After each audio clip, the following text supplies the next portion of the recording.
Hey y'all, FAFSA girl. So please keep in mind that when the FAFSA asks you about your dependents, they're not asking you about the dependents that you reported on your taxes. And that's because the FAFSA will ask you about your tax information from 2 years ago.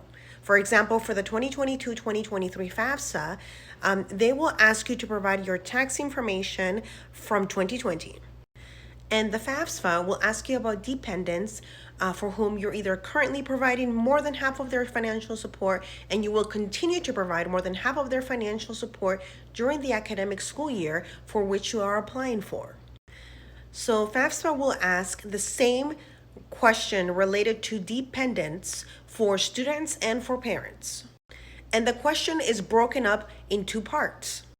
The first part will ask you about any children or any future children that will be born during the academic school year for which you're applying for whom you will provide more than half of their financial support and you will continue to do so through the academic school year that you're applying for.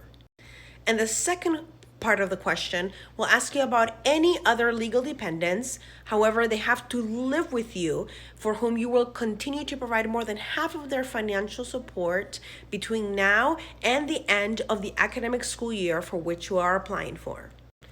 Some examples of other dependents for the FAFSA besides our children could be our parents, our grandparents, aunts and uncles, or anybody that is living with you and for whom you will continue to provide more than half of their financial support between now and the end of the academic school year. So this is why you should not reference your taxes when reporting dependents, because the taxes requested on the FAFSA are from 2 years ago and your dependents could have changed. That's why on the FAFSA they ask you about dependents specifically between now and the academic school year for which you are applying for.